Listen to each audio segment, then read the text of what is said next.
Jæja, góðan daginn öllum. Jakob Tryggvason heiti ég, formaður Rafiðnaðarsambandsins og mér bauð svo heiður að fá að opna þessa dagskrá hjá hérna í dag. En verið hjartanlega velkomin á morgunfund VR, Líf og fagfélagana. Bæði þau okkar sem sáu sér fært að mæta hingað til okkar á Stórhöfðann í dag og líka þau sem fylgjast með ykkur í streymi.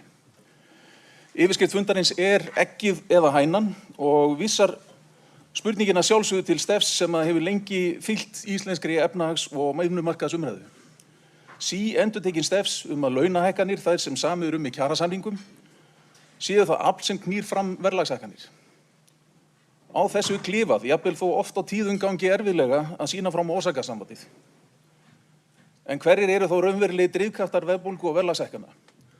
Er það verðlagsþróunin mögulega drifin áfram á öðrum þáttum og þannig skapar þrýsting á hækkun launa en ekki öfugt. Sem dæmi mætti taka þegar verðhækkun dagvöru hefur verið 46% yfir 5 ára tímabil í atvinnugrein þar sem launakostnaður ekki nema lítill hluti heildarinnar. Er það ekki einhvers konar sönnu þess að drifkraftur þeirra þátta verðbólgunnar sem dagvöruverð hefur áhrif á felst í öðru en launaþróun? Eina raunverulega verkfæri sem stéttarfélögin hafa til þess að verja kaupmátt félagafólks einmitt í gegnum þær launahækkanir sem við semjum í kjaraviðræðum okkar. Og ef einhver möguleiki á að vera sátt hóflega hækkun launa, þá verða allir þeir sem áhrif hafa á þróun verðlags að leggjast með á árar. Núgildandi kjarasamningar voru gerðir með skýr markmið í huga, að stuðla að stöðugleika, ná niður verðbólgu og vöxtum og þannig verja kaupmátt og kjör fólks á vinnumarkaði. Því sömdum við hóflegar hækkanir launa, vitandi vits að þeir samningar áttu að eiga sér einhvern séns að skila tilætluðum árangri, þá kallaði þá á að allir hagaðilar sýndu einnig viðlíka ábyrgð. Nú blasir hins vegar við að allar líkur eru á forsendusamningarnar bresti í haust. Aðrir tóku einfaldlega ekki þátt í þessu verkefni.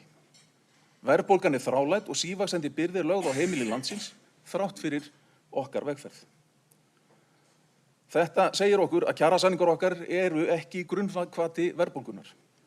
Það því full ástæða til þess að við leitumst við að svara þessari grundvallarspurningu hverjir eru þá raunverulegi drifkraftar verðbólgu hér á landi. Verkefni fundarins liggur því ljóst fyrir.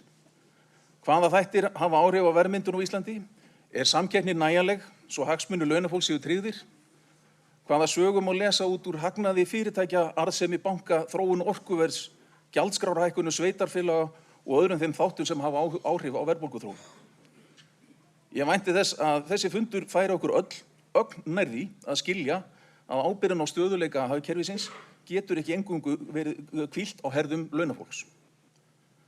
En til þess að greina þetta betur og vekja okkur til umhugsunar, þá hér samankominn öflugur hópur fólks.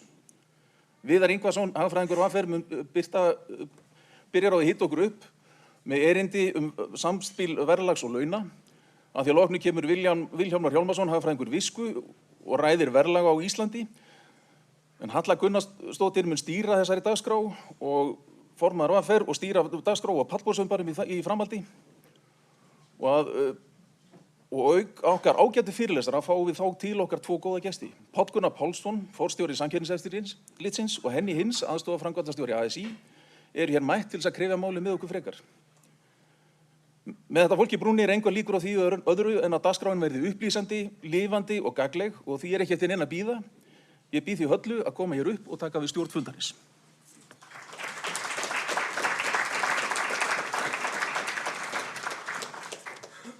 Kæra þakki fyrir þetta, Jakob, og velkomin öll sömul. Það gaman að sjá hvað eru mörg sem áttu færi á að koma. Og einnig þessum viðburði streymt á Vísi og svo veit ég að Gímaldið hér með upptöku, þannig að það verður einhver umfjöllun þetta áfram. En við stöndum að þessum viðburði VR, Landssamband íslenskra verslunarmanna og fagfélögin, sem svona samstarfsverkefni félaga hérna upp á Stórhöfða. Og þegar svona ólík félög koma saman þá náttúrulega alltaf ákveðin menningamunur og hér birtist þann helst í því að við vorum sammála að bjóða upp á léttan morgunverð. Iðnaðarmennirnir sáu svo að útfæra létta morgunverðin og ég vona að þið séu öll búin að fá nægju ykkar af beikoni og pulsum og eggjum og öllu sem því fylgir með. Þannig að þannig að allir ætti að vera mettir. Salirnir eru hér og það er líka hægt að fara í gegnum mötuneytið og ekki hika við að sækja ykkur meira kaffi og drykki. Við ætlum að reyna að halda þessu á tíma þannig að við séum búin klukkan 9:45. Hér er margt fólk sem þarf að komast í vinnu og við ætlum að reyna að halda okkur við það. En ég ætla svo sem ekki að hafa þessa tölu lengri núna, heldur að bjóða Viðar Ingason, hagfræðing VR næstan í pontu með erindi launahækkanir og verðbólgu. Gjörðu svo vel, Viðar.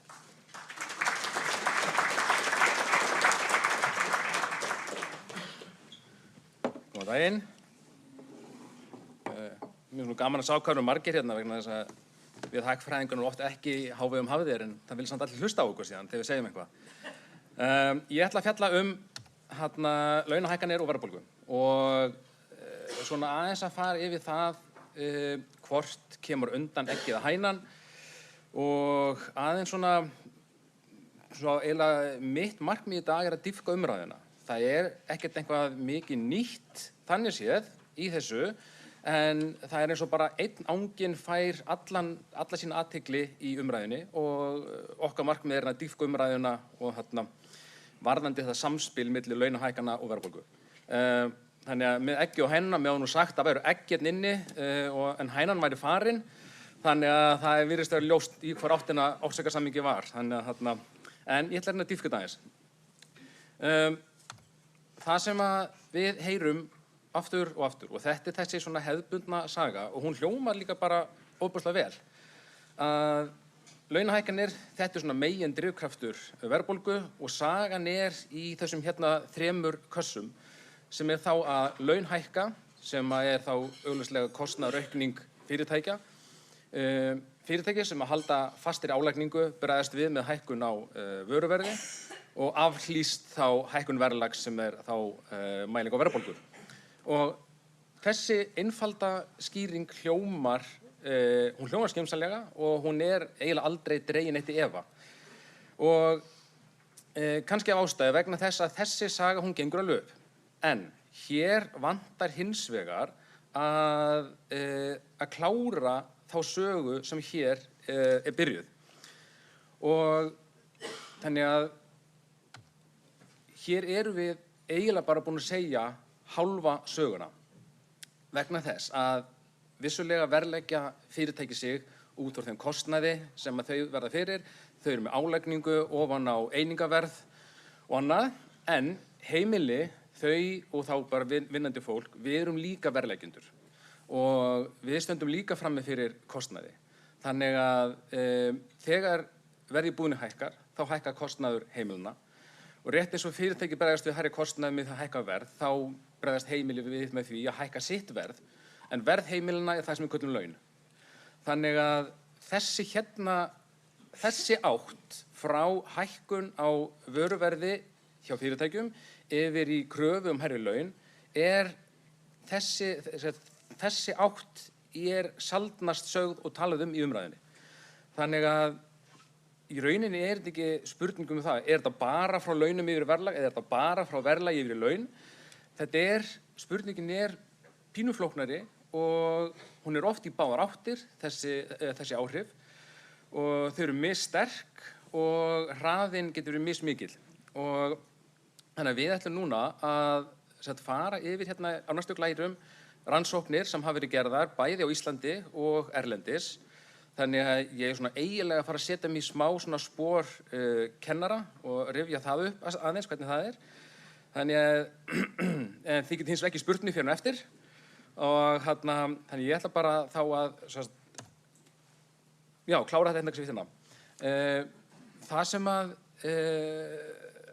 Það sem rannsóknir hafa verið að sýna er að það er alveg eins rétt að orða þetta með þeim hætti að fyrst hækkar verðið hjá fyrirtækjum og þá hækkar launin eftir. Það er ekkert í neinum rannsóknar neitt sem segir að þetta orsakasamhengi gangi ekki upp. Þannig í rauninni eru ekki að hafna því að laun hafa áhrif, heldur erum að benda á það að orsakasamhengið er aðeins flóknara og að öllu líkindum í báðar áttir. Það eru til 2 tegundir af rannsóknum og það er rannsóknir sem byggja á hagkerfinu í heild.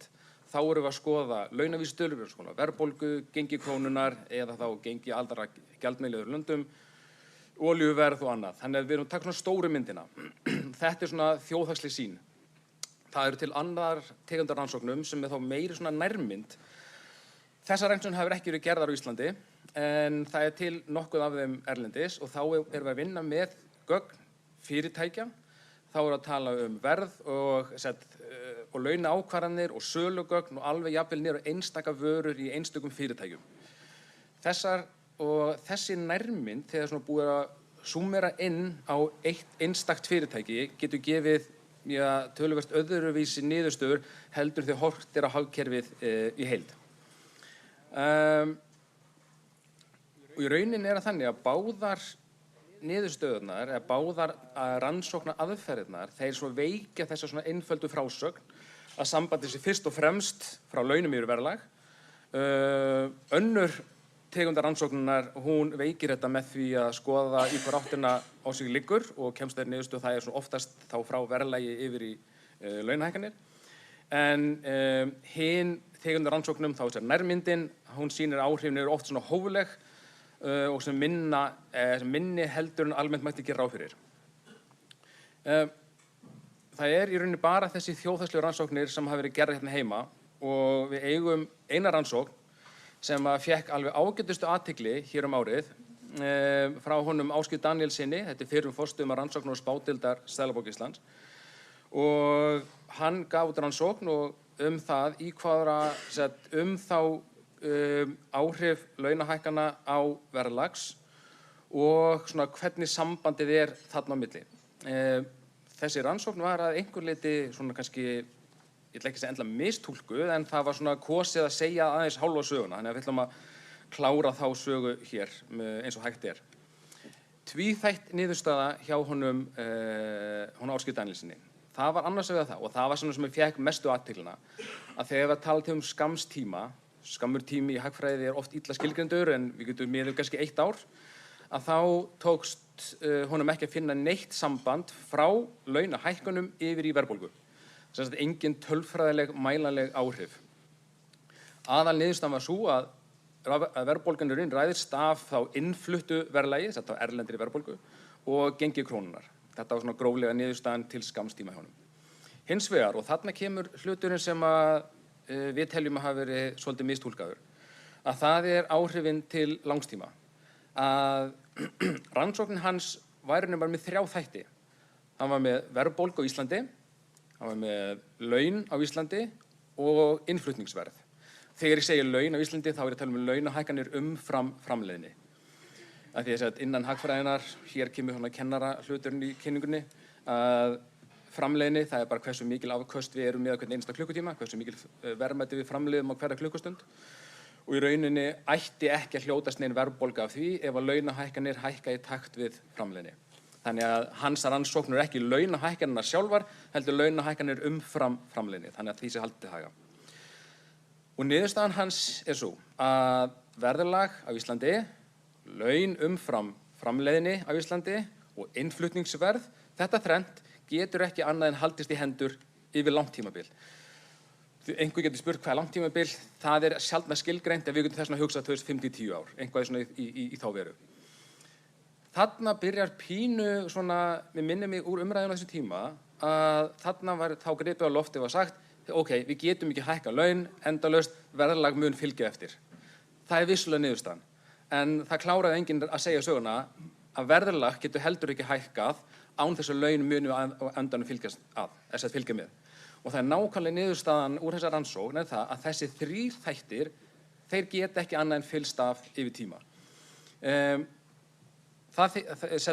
Þannig að í rauninni þarna hann svaraði engu til það hvað er að valda hverju. Það eina var það að þetta þrennt helst í hendur. Sem þýðir það að þegar verðbólga hefur verið há yfir langt skeið og launahækkanirnar ekki haldið yfir verðlag, þá er það mjög lógískt með þessi hennar niðurstöðu að með tímanum mun annarkvort fólk sjálft krefjast hærri launa eða þá að verkalýðsfélög fara fram á hærri kjarasamningsbundnar hækkanir. Og þessi angi frá verðlagi yfir í laun var aldrei partur af sögunni sem og umræðunni á þessum tíma. Og þetta það sem mér finnst vera það svona aðal og stóra í þessu íslensku rannsókninni það að hreyfast saman, sem þýðir að fylgjast að einhvern veginn að, það þýðir ekki að eitt valdi hinu. Og það var ekki gerð nein sérstök tilraun til þess að svara því hvort að launahækkanir væru að valda verðbólgunni eða verðbólgunni að valda launahækkunum. Og í rauninni mætti segja að þetta sé einhvers konar, ég ætla ekki að segja spírall, það svona svolítið neikvæð svona umræða að eitt valdi hinu og haldi áfram, heldur það að öllu líkindum einhvers svona samband í báðar áttir, frá verðlagi yfir í laun og frá launum yfir í verðlag.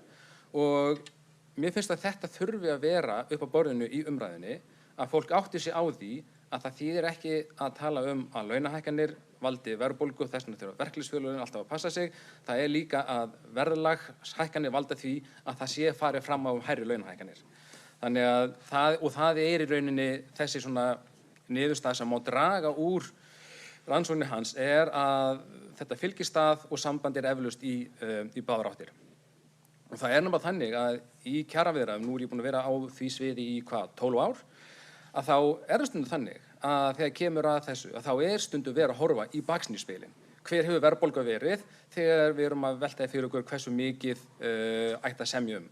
Þannig að það hefur alveg komið fyrir, ég ekki segja að þetta sé meginreglan, en það hefur alveg verið þannig að það hefur verið horft aftur í tímann. Heyrðu, verðbólgan búin mjög há, við getum ekki samið launahækkanir sem eru langt frá því sem verðbólga hefur verið. Þannig að við hefur stundum að horfa í baksýnisspegilinn þar sem þá verðbólga að valda launahækkunum. Svo ég haldi mér nú innan tímans, þá ætla ég að fara yfir í þá erlendu rannsóknirnar. Þær hafa verið aðeins dýpri, þær hafa reynt að fanga þetta sem við köllum orsakasamhengi. Hvað að valda hverju og hvað hreyfist fyrst? Fara launin fyrst af stað og svo verðbólgan, eða fer verðbólgan fyrst af stað og svo launin? Það sem svona megin niðurstaðan, hún tiltölulega sterk og samhljóma, að verðbólga hefur tilhneigingu til að koma undan og spá fyrir launavöxt, ekki öfugt. Og þegar ég segi hefur tilhneigingu til, þá ég að segja að það svona algengara að það sé niðurstaðan í rannsóknum. Ég ekki að segja að það getur hver sem núna farið að fundi rannsókn þar sem að launahækkanir hækka fyrst og síðan verðlag, en þetta svona algengara að þetta sé niðurstaðan í þeim rannsóknum sem hafa verið framkvæmdar. Hið gagnstæða það að laun spái fyrir verðbólgu oft veikt eða jafnvel að það finnst ekki það samband. Sterkasta í rannsókn sem var þá framkvæmd hérna fyrir evrusvæði þá 2022-2023 að þá var það bil 40% af verðhækkununum á evrusvæðinu skýrist af innflutningsverði og þar kom skýrt fram að launahækkanir á evrusvæðinu vissulega voru ekki einn af drifkröftum verðbólgunnar á árunum 22 til 23. En það sem mér finnst líka áhugavert að við þekkjum öll á Íslandi þegar við förum aftur til 7. og 8. áratugarins að þessa spíralmyndun að launahækkanir voru gríðarlega háar sem olli mikilli hækkun verðlags sem fór aftur yfir í launahækkanir og aftur yfir verðlag og ég held að í ágúst 83 hafi verðbólga einhvern tímann mælst 103% ef ég man rétt. Þannig að spíralmyndun möguleg í ákveðnum tilfellum en það sem en þetta virðist vera undantekningin. Þannig að við tölum oft það að ef að laun hækka mikið þá hækka verðlag, þá hækka laun, þá myndast þessi spírall. Spírall neikvæður, hann svona matar sjálfa sig, en þetta virðist vera undantekningin frekar reglan og mögulega þetta undantekningin frekar reglan vegna þess að launahækkanir í þeirri rannsókn sem umræðir hér hafa verið hóflegar. Hóflegt vissulega mjög loðið, hóflegt gæti verið laun upp undir 10%, en við vorum að upplifa allt annað hér á 7. og 8. áratugnum. Þá vorum við í 20% hækkunum verðlags og launa. En þannig að spíralmyndunin, hún á sér sjaldnast stað. Í tiltölulega nýlegri rannsókn, þá var nálgunin svolítið öðruvísi. Í staðinn fyrir að fókusa á einhvers konar orsakasamhengi milli launahækkana og verðlags að þá nálguðust þetta út frá tiltölu svona ólíkri átt og það að verðbólga verður bara til þegar fyrirtæki og launafólk eru að keppa sömu kökuna.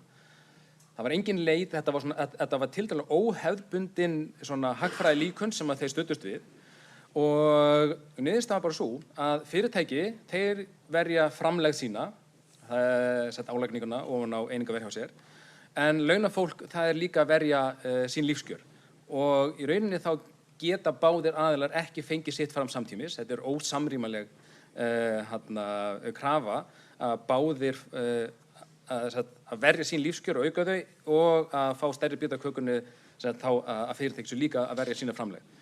Þannig að niðurstaðan hérna var þannig svo að það skiptir eiginlega engu máli hvor hreyfir sig fyrst. Það sem skiptir máli að kröfur beggja sinn hlut ósamrýmanlegar. Þannig að sem segir það aftur að lýsa þessu sem einhvers konar einstefnu sambandi sem eiginlega alltaf í umræðunni frá launahækkunum yfir í verðlag, að hún mikil einföldun og virðist ekki standast skoðun, hvorki í rannsóknum í rannsóknum þar sem hefur verið að nálgast með svona óhefðbundum hætti eins og þessa hérna þessa reiptogum sömu kökuna eða þá í þeim rannsóknum sem að reyna að varpa ljósi á orsakasamhengi. Taka hérna þá smá svona nærmynd af svona úr þá þessi svona þjóðhagslegu sýn. Þjóðhagslega sýnin styðst við heildargögn fyrir hagkerfi heild og niðurstaðan var einmitt sú að það algengara að verðlag hækkar fyrst og laun fylgja eftir.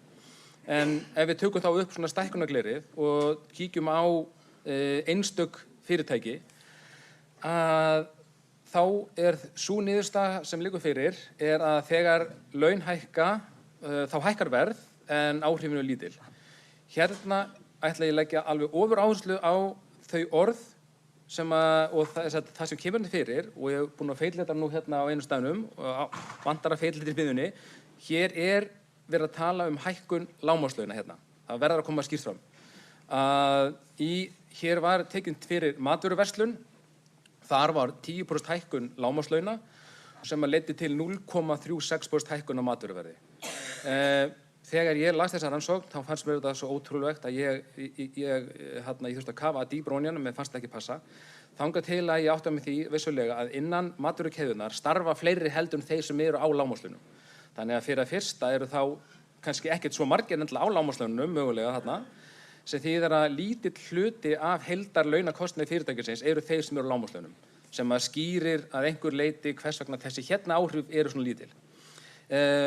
Skyndibitakeðjurnar, þá var, það stendur Big Mac sem því þetta var tekið fyrir á McDonald's, að 10% hækkun aftur á lágmarkslaunum, að það þýddi 2% hærra verð á Big Mac. Ok, og þarna gæti nú einhver spurt, eru þessi gögn þá ekki núna að sýna okkur að launin eru á hækkaverðið? Jú, þau eru að sýna það. En eru þau ekki líka að sýna okkur það að við gætum hækkað lágmarkslaunum 50% og það ættum við bara að fá 10% hækkun á Big Mac. Það alls ekki niðurstaðan og ég verð að ítreka hana. Þessa niðurstöðu eiga náttúrulega bara við þær launahækkanir sem voru gerðar á þeim tíma og allar þær rannsóknir sem ég svona að varpa fram á þessum glærum hérna, það ekki hægt að, við erum ekki með gott íslenskt orð yfir extrapolata. Þó svo að þetta hafi gengið upp, þá getum við ekki sagt, heyrðu, þá getum við að hækka launin 50%, það virðist vera. Enginn af þessum niðurstöðum myndi styðja það að við getum farið þá í hvaða hækkun á launum sem Þannig ég vil bara koma því strax fram hérna, vegna þess að glærurnar þær gefa til kynna að það gæti verið hægt. Og það allt í lagi líka að nefna hérna að í þessum hérna tveimur rannsóknum, nú gerir ráð fyrir því einhver muni jöfnvel fara að fletta þessu upp og finna og sannreyna þessar tölur. En þarna í matvöruversluninni þá í rauninni vor allri launahækkuninni velt út í verðlag. Sem þýðir það að hver einasta krónuhækkun sem var þarna á hækkun lægstu launa hún fór öll út í verðlag. Fyrirtæki tók ekki neitt á sjálft sig. Ok, ástæðan fyrir að benda á þetta samt svo að mér finnst það samt áhugavert að þrátt fyrir að öll launahækkunin leki út í verðlag, þá eru áhrifin samt ekki meira en þessi hér í þessu hérna dæmi með þessum hérna hækkun lágmarkslauna. Þetta nefnilega líka svolítið sem hefur aðeins truflað mig svona þegar ég fylgist með umræðunni, að það talað og ég man eftir, það var hérna í einhverjum samningum 2019 eða hvort það var þar undan, þá var samið einhver hækkun, ég man ekki segja var 3,5%, þá fengum við fregnir af því að það voru fyrirtæki að senda út tölvupósta að nú þyrftu þeir að hækka sítt verð 3,5%, af því að laun hækka 3,5%. Þetta gengur engan veginn upp nema ef að laun væru 100% á kostnaði fyrirtækisins. Þannig að, og það svona það sem við erum ég að fanga hérna með þessari glæru það, að launakostnaður ekki eini kostnaður fyrirtækjana, sem þýðir það að þegar svo umræða fer af stað að þessi samið 3% hækkun launa, að þá þurfi fyrirtæki hækka verð 3%, það gengur ekki upp. Það er það sem að þessi rannsóknir eru meðal annars að benda á og svona fanga. Eitt hérna þá líka sem áhugavert það að sem hægt að greina með þessum svona fyrirtækjagögnum, að það hversu oft fyrirtæki breyta verði versus hversu oft þau breyta launum. Að fyrirtæki breyta verði eiginlega á 10 mánaða fresti, en laun í rauninni á 15 mánaða fresti. Þannig að ef það einhvers konar ytri áföll eða eitthvað slíkt, þá oftar að verðið hækkar fyrst, svo hækka launin seinna. Þannig að niðurstaðan kannski úr þessum hérna svona greiningum sem að hafa með fyrirtækjagögn að gera svo, og ég verð þá að leggja alveg áherslu á það, áhrifin alveg raunveruleg. Það alveg til staðar og sem þýðir það áhrif frá launahækkunum yfir í verðlag, en í mörgum tilfellum þau hófleg og það svo margt annað sem að hefur áhrif, til dæmis önnur aðföng, húsaleiga og hvað annað inn í reksturinn. Það væri óskandi að það væri til einhvers konar rannsókn fyrir þetta hér, fyrir íslenska markað, og sem myndi þau líka jafnvel ná utan eitthvað annað en hækkun lágmarkslauna, en þetta það sem við höfum og þá svona niðurstaðan svo laun geta lekið í gegn, en það aldrei að hækkunin sé jafn mikil eins og launahækkunin var. Eitt hérna þá bara alveg svona í lokin hjá mér, að við erum búin að tala mikið mjög stöðu á krónu sem hún hefur verið, en að hér rannsókn frá Seðlabankanum, sem Seðlabankin gerði, það grein, að hvernig gengi krónuna, hvaða áhrif hún hefur á mat og drykkjarvörur. Og niðurstaðan var svo að þegar krónan veikist 1%, þá fer nánast öll veikingin inn í verðlag á mat og drykkjarvöru, þá verð hækkar 0,9%. En þegar krónan styrkist aftur 1%, þá lækkar vöruverð ekki nema 0,2%. Þannig að sem þýðir það að sveiflur í kringum eitthvað meðaltal, þannig ef krónan getur verið stöðug og samt sveiflast örlítið, að þá getur alltaf verið aðeins að leka inn þegar krónan fer í smá veikindafasa. En þegar hún styrkist síðan, þá gerist lítið sem ekkert. Þannig að gengi ræður miklu verðlag, áhrifin eru ósamhverf því að það ekki að þegar hún styrkist krónan, þá gengur hækkunin ekki tilbaka. Og þetta eitthvað sem ég held við verðum að hafa í huga, almennt þegar við tölum verðbólgu í Íslandi, að það gæti verið einhvers konar innbyggð verðbólga hjá okkur, bara í gegnum eitthvað gengisflökt mánaðar til mánaðar. Það verður að benda mér á að flýta mér, en sem betur fyrir þá komin að lokum, að niðurstaðan svo að ríkjandi saga, hún stenst illa. Það að segja að þetta sé einstefna frá launahækkunum yfir í verðbólgu. Þannig að launavöxtur sé drifkraftur verðbólgu, hún á sér svona veika stoð í rannsóknum, bæði fyrir Ísland og erlendis. Sambandið alla efni í báðar áttir, það það sem eftirmæli draga með okkur, svona taka úr þessu, en það sé algengara að sambandið finnist frá verðlagi yfir í laun. Áhrifin, þegar maður fer niður á svona fyrirtækjagögnin, þá virðist áhrifin vera hófleg. Gengi og innflutningsverð ráða miklu. Já, vantaði eina glæru inn hjá mér, en allt í lagi. Þannig að gengi og innflutningsverð þau ráða miklu fyrir þá matar og drykkjarvöru, og þá að lokum að allar þessar rannsóknir þær ná utanum tiltölulega hóflegar hækkanir. Þannig að við getum ekki farið og tekið út úr þessum kynningu að fyrirlestrum ég að fyrsta áhrifin eru alla jafna frá verðlagi yfir í laun, þá hljótum við geta farið fram á, hækkanir sem langt umfram framleiðni. Það svona einhver sem ég vil ekki að þið takið með ykkur úr þessari kynningu. Heyrðu, ég allavega þá búinn og takk fyrir mig.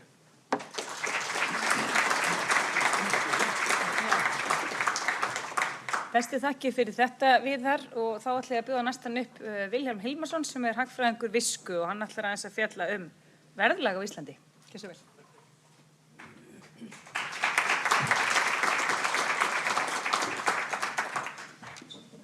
Já, takk fyrir að bjóða mér hingað.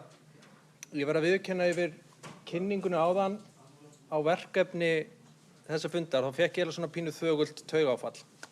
Út af því að kortleggja heildarsamhengi verðmyndunar ómögulegt verkefni. Þannig ég ætla ekki hafa þær væntingar til mín, en ég ætla hins vegar aðeins að fara í gegnum söguna og velta fyrir mér svona þeim kröftum sem móta verð á Íslandi og hvað hægt að gera. Byrjum á að tala verðlag á Íslandi til 30 ára. Þetta ekki evrur þarna, sko. Þú veist, ég reyndi að fá íslenska krónur. Hvar í dýrtíðaröðinni hefur Ísland verið síðustu 30 ár? Við þurfum aðeins að skoða söguna. Ég ætla að sýna ykkur röðun Íslands í hópi 38 landa frá 1996.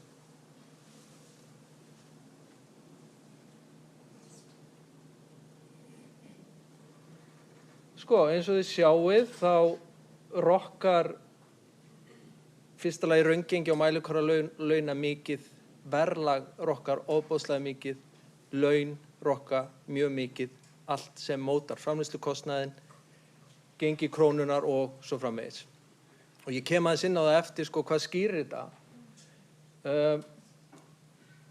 Sko, Ísland verður líka fyrir mjög tíðum eftirspurnar og framboðsskellum, mjög lítið hagkerfi sem að mótar miklar hagsveiflur óháð öðrum þáttum.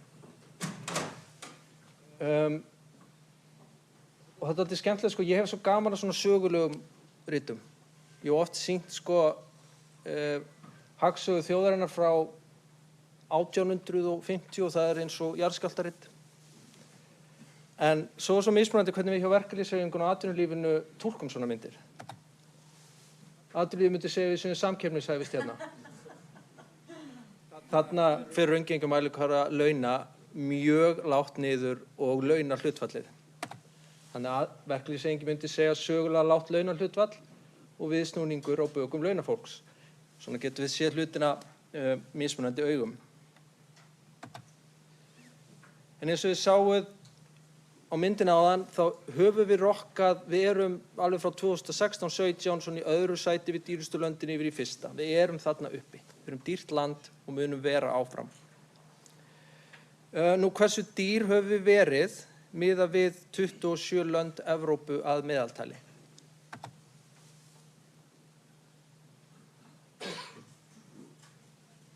Þá sjáum við að það eiginlega ekki hægt að tala meðaltali við 30 ára á Íslandi því að þetta svo mikið sveifla. En að meðaltali þetta 42% dýrara í einstaklingsbundinni neyslu Ísland heldur en Evrópa að meðaltali yfir þessi 30 ár. En rokkar þarna frá því að vera ódýrari en Evrópulöndin að meðaltali árið 2009 upp í 84% árið 26 sem mat Visku út frá hlutfallsverðunum árið 2024, verðlagsþróun og gengisþróun. Náttúrulega ákveðið óvissa þarna inni því að við erum ekki með heildarhagtölu fyrir árið. En við erum að meta sem svo að Ísland sé nú dýrasta land heimsins, sem það var með minni 2017 líka, og sé nú búið að taka aðeins fram úr Sviss. Og ég held að sé bara mjög trúlega niðurstaða fyrir öll okkur sem eru hérna í salnum. Við finnum þetta. Skoðum þá nokkra neysluflokka og sko það sem ég veit ekki hvort þið sáu fjólublátt eða grænt, hvort sem þá eru þeir flokkarnir þar sem við erum dýrasta landið. Hitt þar sem við erum næst dýrust. Áfengi drykkir 205% dýrara en Evrópa meðaltali. 26% dýrara en næst dýrasta landið. Heilsutengd þjónusta 133%, 50% dýrari. Mjólk, mjólkurvörur og egg og svo framvegis.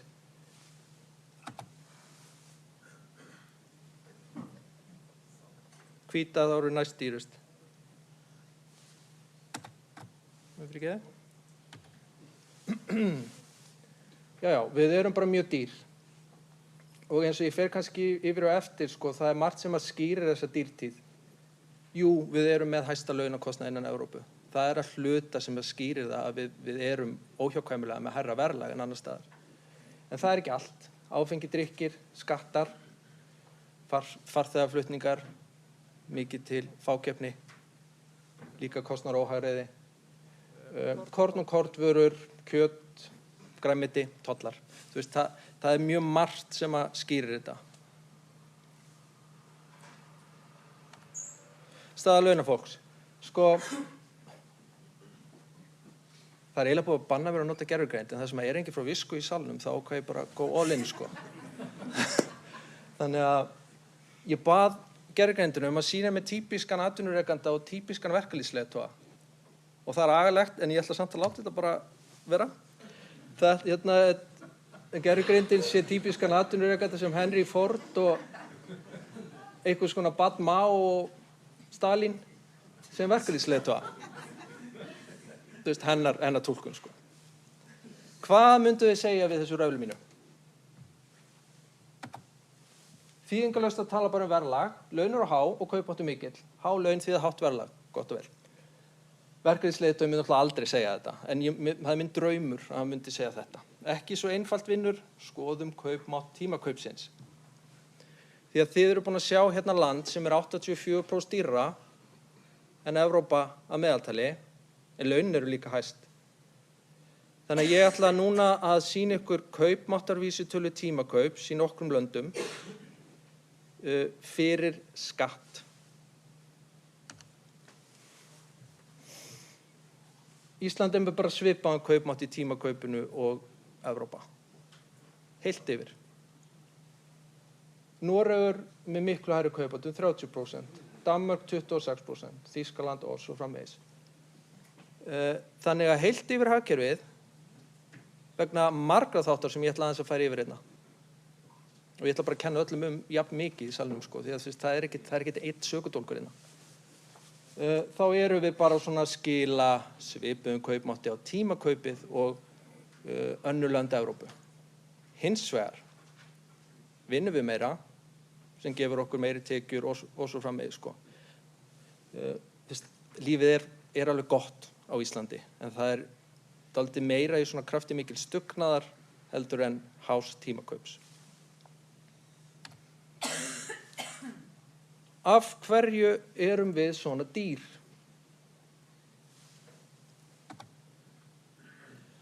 Sko, ég ætla bara að segja ykkur frá ástæðum sem eru dálítið svona óháð hagsveiflunni.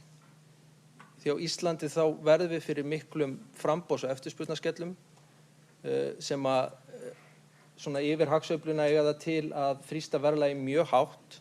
En ég ætla bara að segja ykkur frá svona strúktúral eða þáttum sem eru konstant. Heyrðu þetta, ég veit ekki hvort það fór í 9 hérna, en allavega ég skal lista það upp fyrir ykkur. Það bölvun litla landsins. Við getum ekki framleitt eins ódýr og stór lönd og smæð markaðar dreifir föstum kostnaði og færri einingar. Það verður alltaf dýrara að framleiða hérna. Fjarlægð og einangrun. Fjarlægð frá helstu mörkuðum leiða til hærri flutningskostnaðar. Tollar og opinber gjöld. Sko, háir innflutningstollar viðhalda háu verðlagi, sérstaklega á landbúnaðarvörum innan lands, sem einhvers konar samfélagssáttmáli líka og þjóðaröryggi. En það önnur opinber gjöld eru líka há til viðbótar við lífeyrisgreiðslur. Hvaða skoðun sem við höfum á samneyslunni og öllu þessu samspili, þá er það bara staðreynd. Sterk verkalýðshreyfing, hún leiðir til hærri launakostnaðar en ella, sem við erum bara all for, en það bara þannig. Að hún viðheldur svona jafnvægislaunastigi hærra en ella. Það er fákeppni á öllum mörkuðum. Það þýðir minni hvata til að lágmarka kostnað og leiðir til hærri álagningar ofan á kostnað. Þannig að það sem ég er búinn að sýna ykkur er bara hagkerfi sem getur ekki framleitt hagkvæmt með tiltölulega háa skatta og svo með mikla fákeppni. Það er lítil neytendaaðhald. Ég held að rússíbanaverðbólgan á Íslandi hafi gert okkur dálítið rugluð gagnvart verðhækkunum. Og ég held að það sé líka ákveðin menning á Íslandi að við snobbum stundum fyrir háum verðum. Það er svona, ég hef alveg efni á þessu. Það er líka eitthvað hjá okkur sem gerir að verkum að við svona bregðumst ekki alveg við verðlækkunum. Mikil fólksfjölgun og það er svona nýlega, hún hefur skapað eftirspurnaverðbólgu á húsnæðismarkaði og til dæmis launaverðbólgu í heilbrigðiskerfinu. Og ferðaþjónustu aftenging, ég ætla að lesa þetta aftur upp, þetta er eitthvað skólastíl í stærð. Það er náttúrulega mikið þjónustu verðbólgu á Íslandi og hún er að mörgu leyti komin til vegna eftirspurnarhegðunar ferðamanna. Eitthvað sem að vextir og annað geta kannski lítið bitið á til skamstíma. Þá ætla ég að tala verðbólguregdansinn. Mér finnst þetta dálítið skemmtileg líking. Það var forstjóri í Bandaríkjunum sem sagði: Þetta er svolítið eins og regdans. Ég bið verðbólgu á hverjum degi þegar ég mæti til vinnu vegna þess að tekjufyrirtækisins ráðast að miklu leyti af verðbólgu. Hvert prósentstig í hækkari verðbólgu eykur framleið okkar. Þetta er aðeins á miklum fákeppnismarkaði.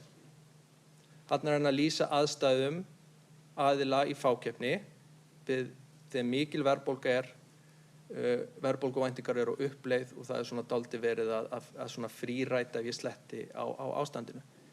Það er alveg óumdeilt að það er svokölluð hagnaðardrifin verðbólga í sumum greinum á Íslandi.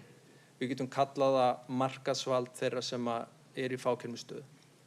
Maður geta velt kostnaði mjög auðveldi verðlag og jafnvel meira en það. Og það hefur gerst í innlendum vörum frá 2023. Hækkanir í framleiðsluverði afurða sem seldar eru innanlands frá 23 til 6 er 12%, en verðið í vísitölu neysluverðs er 20%.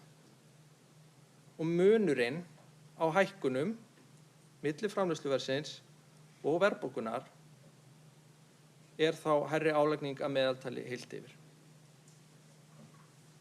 Og þarna, það getur verið stóra aðilar sem skýrir þetta, en þetta er meðaltalið. Þannig að verðbólgan hefur á sumum mörkuðum dálítið verið á sterum frá árinu 2023 eftir COVID. Hvað er til ráða? Síðasta glæran.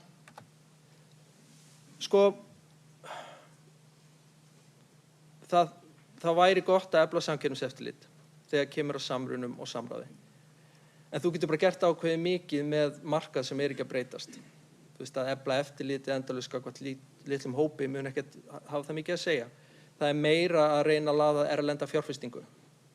Fleiri aðilar í verslum, tryggingum og fjármálaþjónustu eða aðilar innanlands sem að treysta sér inn á markaðinn geta bætt kjör neytenda. Þetta er náttúrulega gríðarlegt jarðsprengjusvæði, en samtalið verndartollana og innflutningshöft. Hátt matvöruverð skýrist að miklu leyti af þessu, sem er svona samfélagssáttmáli að viðhalda landsbyggðinni, sem bara er mörgu leyti skiljanlegt, og eitthvað svona þjóðaröryggismál. Það væri mjög gott í að færa hagkerfið í átt að framleiðnari atvinnugreinum. Auki verðmætasköpun sem skapa svigrúm fyrir hærri laun heilt yfir og jafnvel svigrúm til að lækka skatta. Til dæmis eins og í Danmörku með Novo Nordisk. Mjög mikið að hagvexti í Danmörku er bara hagnaður Novo Nordisk. Að búa til framleiðnar atvinnugreinar er mjög hagkvæmt fyrir Ísland og mun auka stöðuleika. Fræði og valdefla neytendur, ég held að neytendur á Íslandi þurfa upplýstari. Og það er kannski dálítið svona viðvarandi verkefni verðlagseftirlits ASÍ. Neytendur þurfa að sýna meira aðhald. Hérna er jarðsprengjusvæðin. Auka traust milli atvinnulífs og verkalýðshreyfingar. Það getur alveg verið hagkvæmt heilt yfir í draumaheimi að semjum lægri miðlægar hækkanir ef að við höfum traust til þess að það myndi auka ráðstöfunartekjur. En það hefur einhvern veginn ekki gerst og verkalýðshreyfingin hefur oft tekið þá ákvörðun að semja einhvers konar tryggingu og sérstaklega fyrir stéttirnar sem njóta ekki launaskriðs. Þetta til dæmis við opinbera markaðinn. Hjá okkur og bara almennt hjá opinberu félögunum, þá fólk til dæmis á Landspítalanum í dagvinnu sem fær bara miðlæga hækkanirnar sínar. Það ekkert launaskrið, það engin markaðskraftar. Þannig að það þarf að ræða þetta. Vinna á húsnæðisvandanum, auki húsnæðisframboð getur náttúrulega dregið úr kostnaðarþrýstingi á heimili landsins. Og sko húsnæðisvandinn á Íslandi að miklu leyti eftirspurnarvandi. Fólksfjölgun hérna, það bara Evrópumet og ferðaþjónustan þótt hún hafi skapað gríðarlegan hagvöxt, þá hún verðbólgu hvetjandi að því leyti að hún mannaflsfrek. Og við getum ekki haft þyngra regluverk heldur en aðra þjóðir ef við ætlum að vera samkeppnishæf gagnvart öðrum löndum. Þetta síðasta glærin hjá mér. Og bara takk fyrir.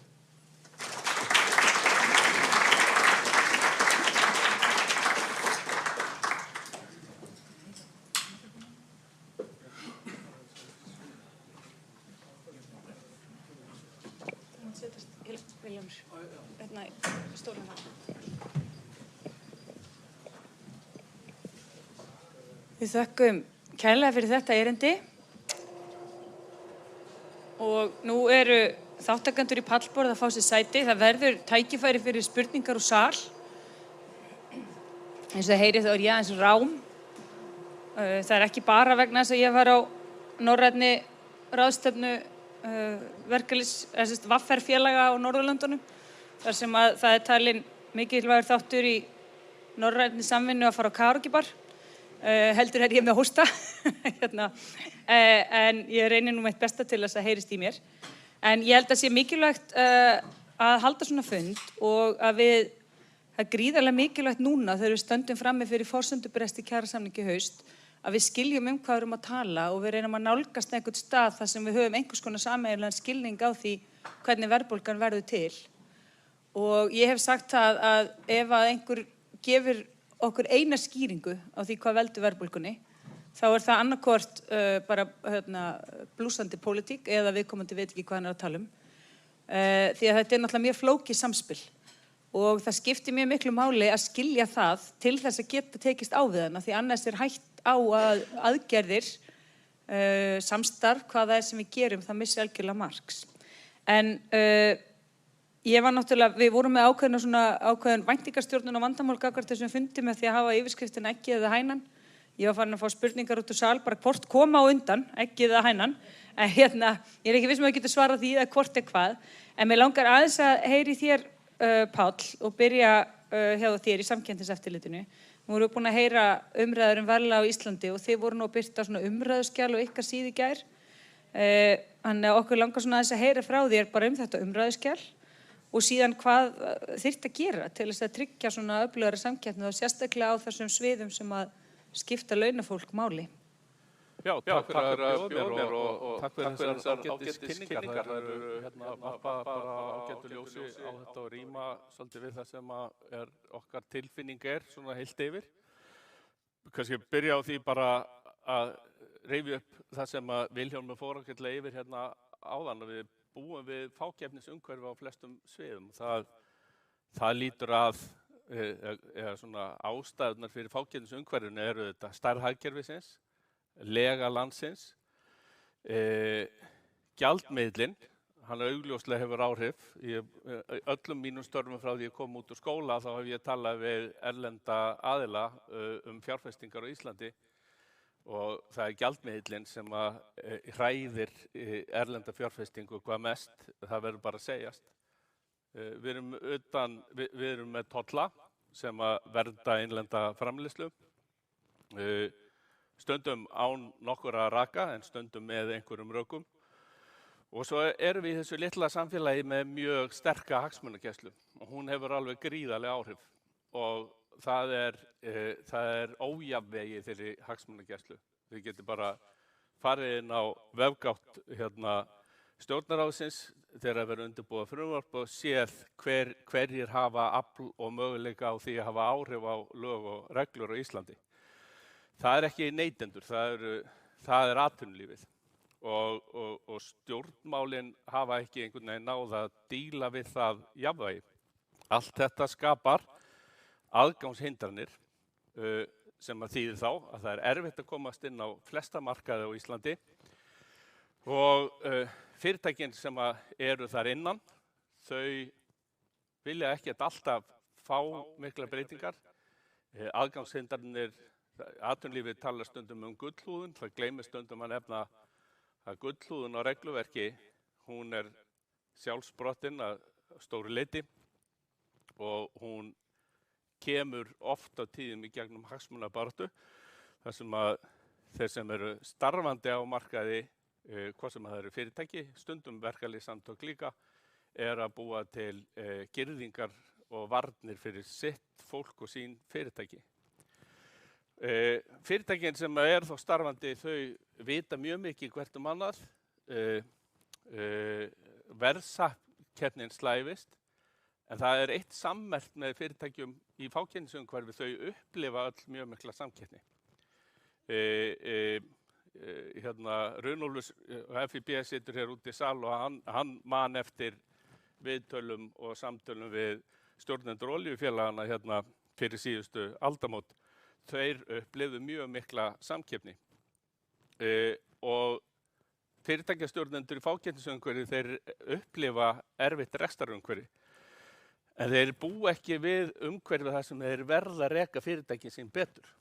Og þið takið eftir því að fyrstu viðbrögð hjá Viðskiptablaðinu í gær þegar við gáum út þetta umræðuskjal var að draga fram Eurostat tölur að rekstrarafgangur íslenska fyrirtækja væri ekkert meiri heldur en annara.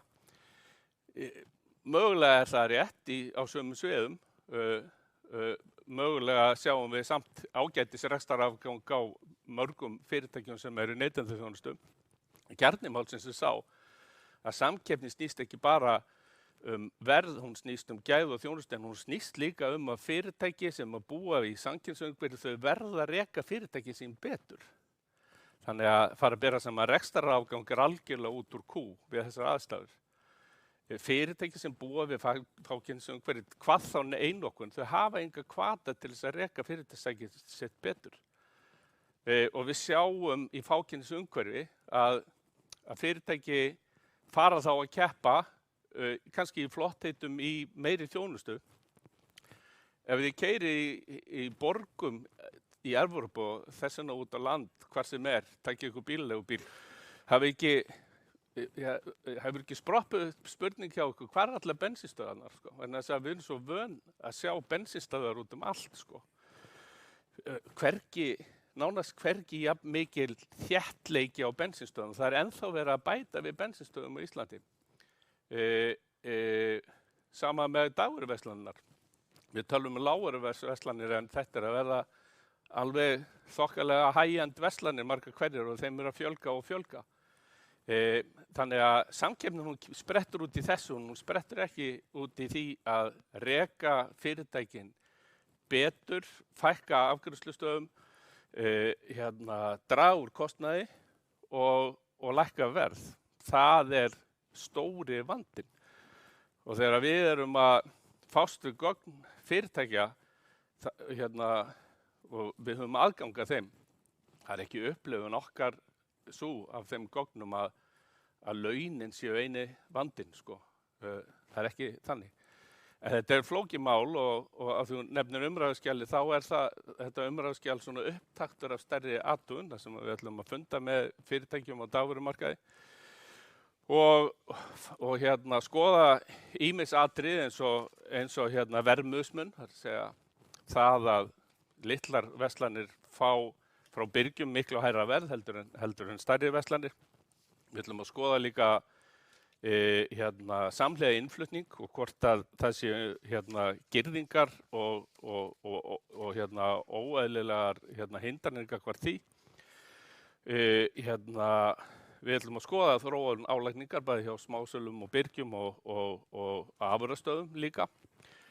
og við ætlum að skoða þátt flutningskostnaðar og það er þetta bara leikur engin vafi á því að það spilar heilmikið hlutverk í dagvöruverði á Íslandi í dag.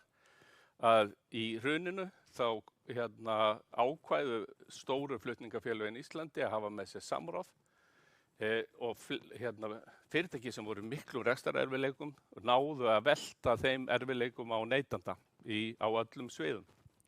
Og það er engin spurning það heldur.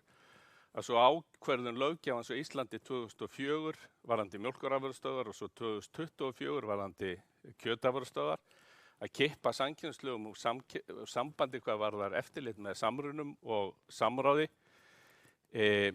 Eitthvað sem að enginn hefur gert með þessum hætti annar staðar spilar alveg grundvallarullu í því að þessar vörur einmitt langhæstar hér á landi og að þróast í allt öðrum takti heldur en sömu vörur í kringum okkur. Já, mjög miklar hækkanir í innlendri vöru, svona sem ágætis part af verðbólgunni. Mér langar aðeins að bæta við að því að þú talaðir að fyrirtæki í fákeppni þurfi ekki hvata til þess að gera betur. Að það má líka segja fyrirtæki sem eru í löndum þar sem eru mjög lág laun að þau hafa heldur ekki hvatan til þess að gera mikið betur. Og það er stundum talað það að eina ástæðan fyrir því hvað Norðurlöndunum hefur vegnað vel að hálaun, hálífsgæði, draga líka að sér góð fyrirtæki sem gera góða hluti. Mér langar að spyrja því hans henni að því að markmið þessar kjarasamningar sem við erum inn í núna var að reyna að ná niður verðbólgu á vöxtum. En nú hvoru tveggja á leiðinu upp og það lítur út fyrir að forsendur bresti í haust. En það er alveg sama hvernig við snúum þessu, þá lítur verðlag að vera einn af áhrifaþáttunum og segðu okkur aðeins bara frá hvað þið sjáið í gegnum svona verðlagseftirlitið því ASÍ og hvaða áhrif þú telur svona verðlagsbreytingar hafi haft á gildistíma þessara kjarasamninga. Já, takk fyrir það og ég tek undir með Páli, takk fyrir þennan fína fund hér í dag. Það er sannarlega tilefni til þess að svona, kannski taka þessa umræðu sem eru auðvitað stöðu upp á svona kannski nýtt plan, getum við sagt, eða útvíkkana til fleiri þátta en gjarnan vill verða svona í svona dagsdaglega. Þannig að ég fagna því nú alveg sérstaklega. Við skulum vera svona tala þetta á svolítið breiðari grunni. Og margt áhugavert sem hefur komið hérna fram í erindunum í dag sem að væri gaman að ræða.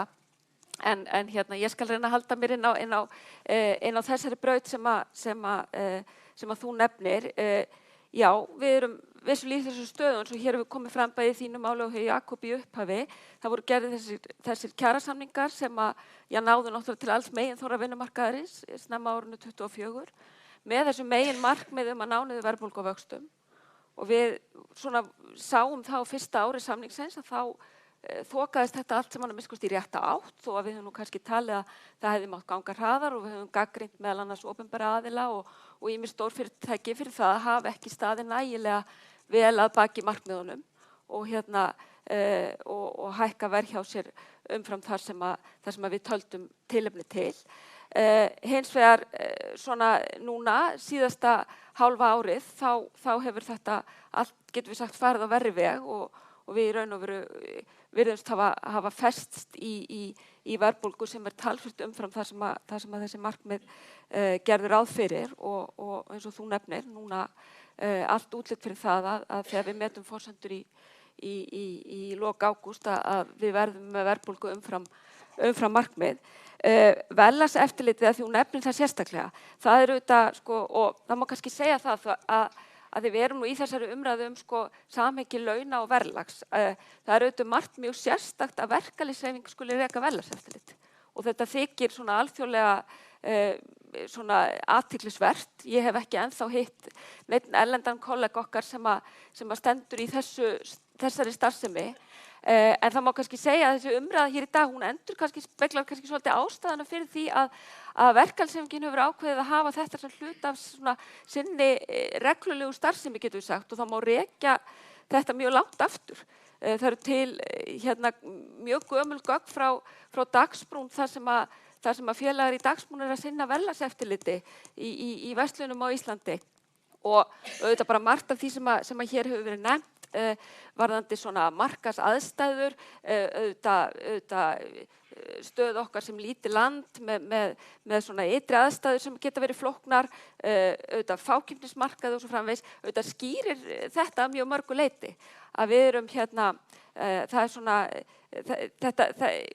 já, við erum oft í stöðu þar sem að við þurfum að nota óhefðbundnar aðferðir til að kannski verja kaupmátt okkar og þetta er eitt af því og verðlagseftirlitið hefur alltaf mikilvæg hlutverki að gegna því að Vilhjálmur nefndi hér sem hann nefndi margt sem var gaman að ræða í svona sinni lokaglæru en að því hann talaði þetta með svona aðhald og meðvitund neytenda að þá það auðvitað verðlagseftirlitið hefur þetta svona tvíþætta hlutverk, það að veita auðvitað neytendum upplýsingar til þess að geta verið virkir neytendur. Því það oft flókið og eins og Páll nefndi hér áðan, á fákeppnismörkuðum nota fyrirtæki annað en verð til þess að keppa og gera það oft alveg sérstaklega erfitt að bera saman verð og gera neytendum oft erfitt vik að vera virkir neytendur.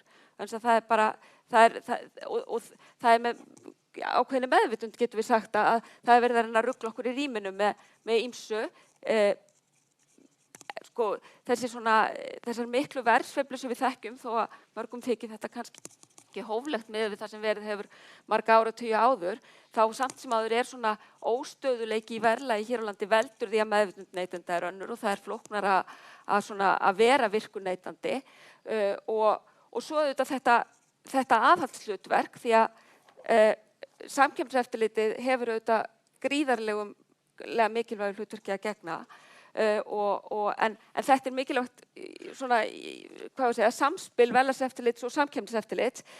Við erum auðvitað í þessu svona beina eftirliti með markaðsaðilum að upplýsa bara verð á endastöðinni en hlutverk samkeppniseftirlits sem við teljum gríðarlegt og höfum í raun og veru margoft ályktað það. Þetta var meðal annars stórt viðfangsefni á síðasta þingi Alþýðusambandsins og ekki af ástæðulausu. Það auðvitað gríðarlega mikið almannahagsmunamál að samkeppniseftirlitið sé öflugt og ekki síst á mörkuðum eins og hér til þess að geta sinnt sínu hlutverki með sómasamlegum hætti og hefur auðvitað allt, önnur tæki og annar hlutverk en svona það sem þetta beina verðlagseftirlit hefur. Takk hérlega fyrir þetta, Henný. Það kom fram hjá þér, Vilhjálmur, að svona einhver hluti verðbólgunnar sé hagnaðardrifinn og þá má spyrja hvað hægt að gera í hagnaðardrifinni verðbólgu ef að samkeppnina ekki og því að þú nefndir hérna Páll Runólfur frá FIB hérna út í sal og nú erum við með þetta í rauninni verðþaka olíu sem að Samkeppniseftirlitið fær svona breytt hlutverk við að fylgja eftir. Vilhjálmur, telur þú að þetta sé eitthvað módel sem að geti virkað á fleiri sviðum? Verðþak. Já. Ég ekkert sérstaklega hrifinn ef aðstæður almennt voru góðar að verðþæki eða svona inngripi í markaðina. En eins og í tilfelli olíufélagana, við fjölluðum þetta hjá Visku núna í mars og ASÍ var með svipaða niðurstöðu að álagning á eldsneytislítran hefur verið sögulega há núna á fyrstu mánuðum ársins. Þau hafa ekki verið að velta lækkunum á heimsmarkaðsverði á dæluna, miklu fremur hækkunum. Kílómetragjöldin voru afnumin, það voru bara eitt stórt hættusvæði og ég get bara sagt það hérna, ég held að það hefur verið rosalega riski af stjórnvöldum að fara í þessa aðgerð við núverandi verðbólguaðstæður. Það bara gaf fyrirtækjum í fákeppnisstöðu ástæðu til þess að geta hækkað álagningu. Þannig við þær aðstæður, þá held ég að það hefur verið jákvætt að setja meira eftirlit á olíufélögin og verðþak, þótt ég sé almennt á móti því. En við höfum líka aðtöga að það núna eru bara skattgreiðendur að niðurgreiða verðbólguna á dælinni og þá er bara eins gott að fylgjast með því. Já, við í VR studdum þetta ákall FIB og þá ekki síst út frá því að þarna eru þessar utanaðkomandi aðstæður, stríði í Miðausturlöndum og að það þurfum einhverjum hægt að takmarka hvernig það lendir á heimilum á Íslandi því að það fer inn í verðbólgun úr svo mörgum áttum. En Páll, þessar heimildir sem þið hafið til þess að fylgjast þarna með, þetta svolítið örlítið breytt hlutverk frá því sem þið hafið haft og hvernig fer þetta fram? Já, þetta sérstakt hlutverk fyrir samkeppniseftirlit og svolítið aftur í tímann. Við höfðum hins vegar skilning á því að við aðstæðurnar var þetta nauðsynlegt og við erum bara fast við þetta hlutverk. Við erum að safna gögnum frá félagunum og það er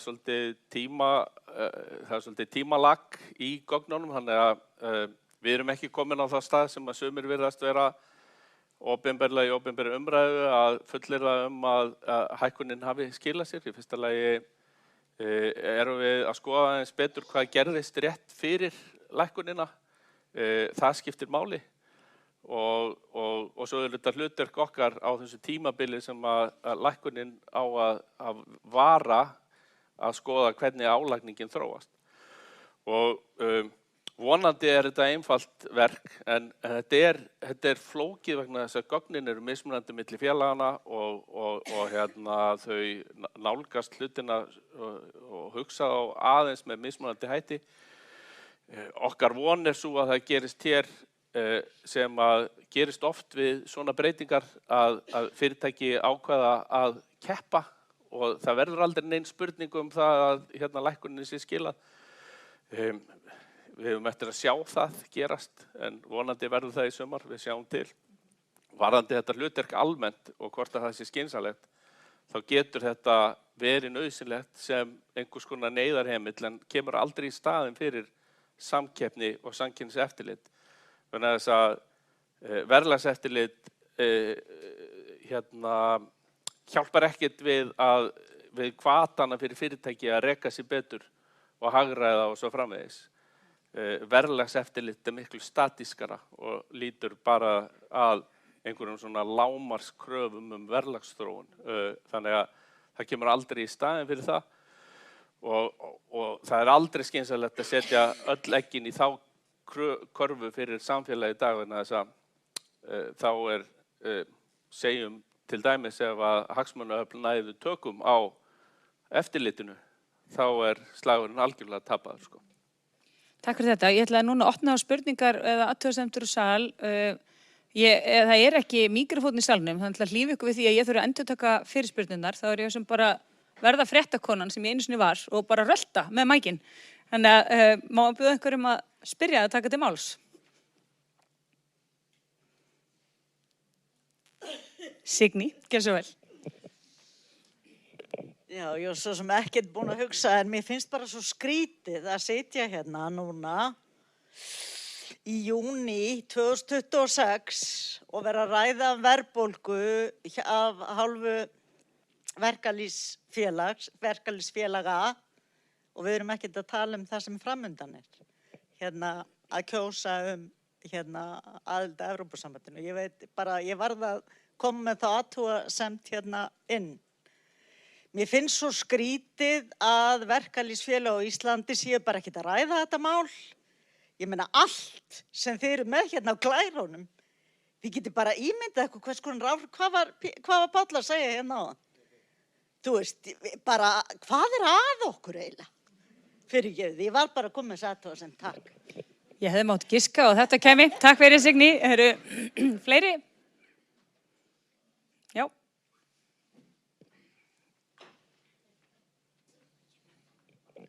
Góðan daginn.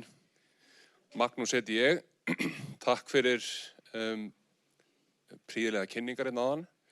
Mér langaði aðeins að spyrja, er tvennt sem ég vildi spyrja út í. Annars vegar talað fákeppni og tolla og aðra þætti sem að geta valdið háu verðlagi.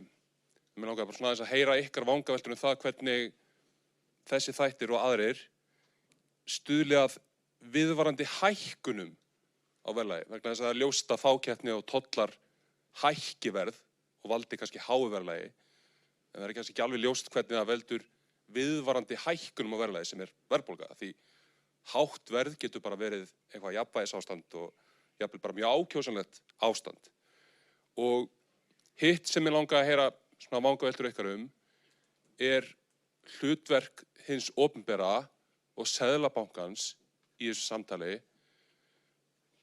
Hvaða hlutverk spilar viðvarandi aukning á peningamagni í umferð og viðvarandi hallarekstur ríkissjóðs í verðbólgu? Af því frá mínum dyrum séð virkar verð á vörum og laun bara sem svolítið sami hluturinn. Þannig mér langar að heyra hvað ykkur finnst um það. Tvær svona alveg laufléttar spurningar. Eru einhver fleiri sem vilja koma að stað áður en ég sæki svör? Nei. Viðar, mér langaði kannski bara að beina þessum spurningum, leyfa þér aðeins að byrja á að spreyta á þeim, en við þurfum að vera svolítið stuttur því að tíminn er að hlaupa frá okkur. Ok, þannig að fyrir spurningin snerist annars vegar verðlægi sem slíkt versus verðhækkanirnar. Ok, það er vissulega rétt að eins og ég búið komið fram, þar sem eru há laun, þar er hátt verðlag og öfugt, en svo er spurning af hverju þessi viðvarandi hækkun hjá okkur.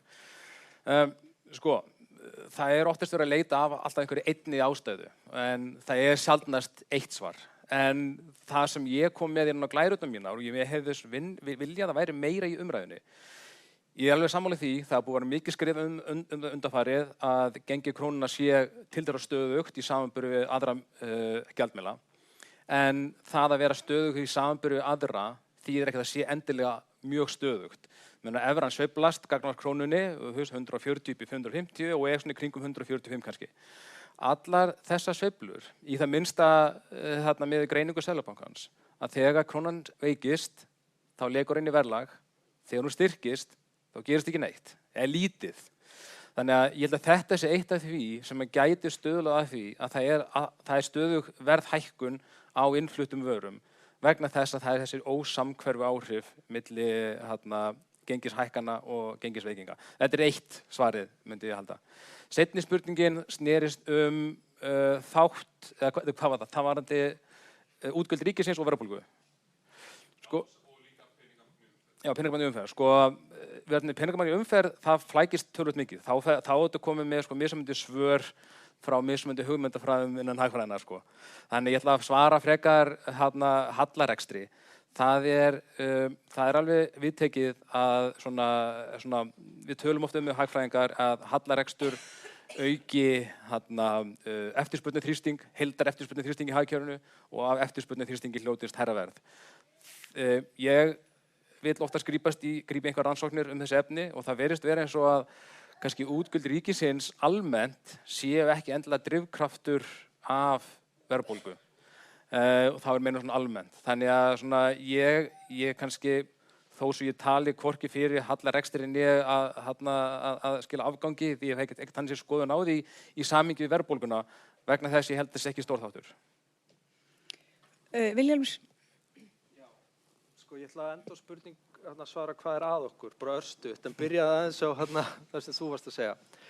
Ég held Íslandi er svona pínu eins og taugaveiklaða frænkan, eða frændin, sorry Halla, að við verðum fyrir ofboðslega ýktum hagsveiflum og við verðum líka fyrir ýktum áhrifum að innflutningsverðlagi. Við erum mjög háð innflutningi og það í sjálfu sér skapar bara hærri jafnvægis verðbólgu og jafnvægis raunvexti en annars staðar. Við verðum viðvarandi með hærri vexti, við þurfum bara að strappa beltið aðeins fastar og í rússíbanan.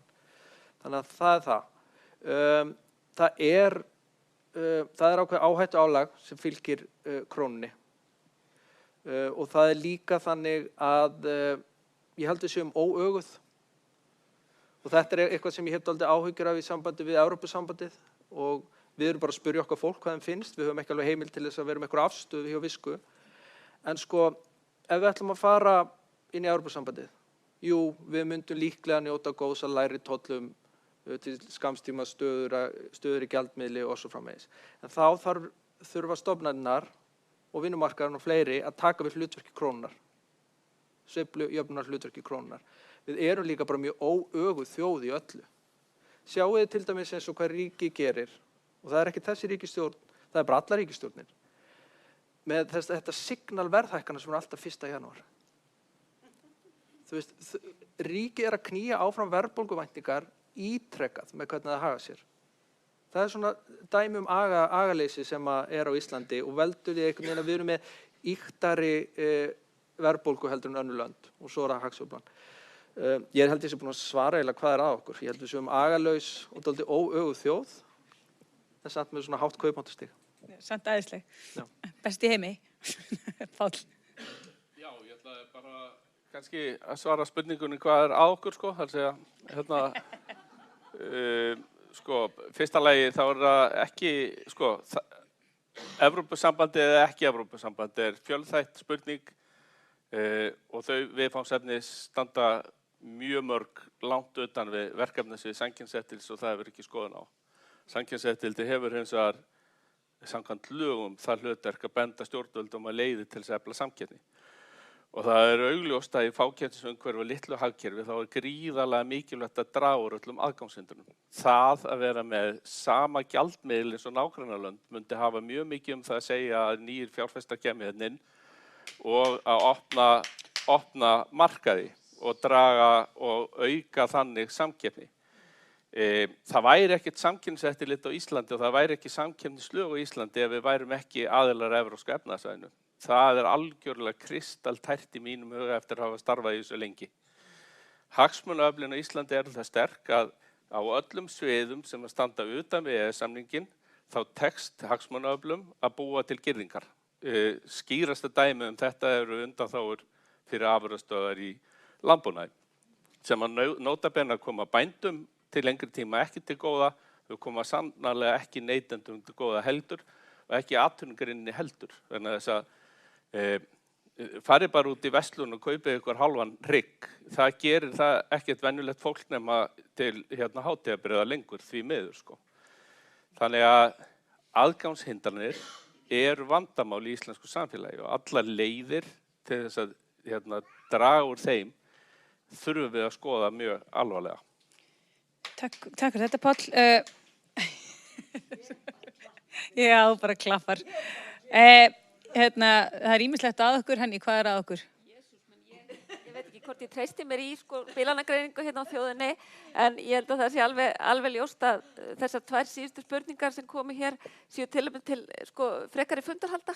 Þetta eru mjög stór viðfangsefni sem að sannarlega tilefni til þess að ræða og hér hefur verið komið inn á og ég held að það sé bara ágætis veganesti út af þessum fundi að við þurfum að halda fleiri fundi. Er það ekki það sem er svona niðurstaðan sem við komumst yfir í verkalýðshreyfingunni? Jú, það þarf að skoða þetta mál nánar. Já. En mér langar samt að segja að þó að við séum með alla þessa galla, að þá stöndum við samt rosalega sterkt. Og að því að ég er nýkomin af svona 2 norrænum ráðstefnum, þar sem við erum að hitta systurfélög okkar á Norðurlöndunum, að önnur var hér og hinn í Helsinki, að þeirra skoðu öll statistík yfir bara atvinnuþátttöku, atvinnuleysi, hlutfall ungmenna sem eru í vanvirkni, þá bara stöndum við gríðarlega sterkt.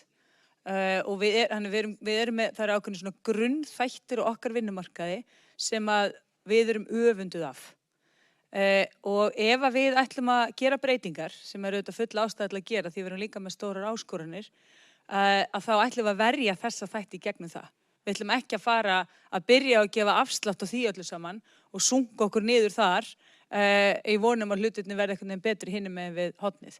Þannig að þetta eru rosalega mikilvægir þættir núna í okkar starfi og þetta sterka sem við höfum, vinnumarkaðsþátttakan, stéttarfélagsaðildin, þetta ekki bara mikilvægt upp á lífskjör og bara kaupmátt og lífsgæði launafólks, heldur þetta bara spurningum lýðræðið og uppgang öfgaafla og bara virkilega stórar spurningar sem að mörg önnur ríki eru að kljást við.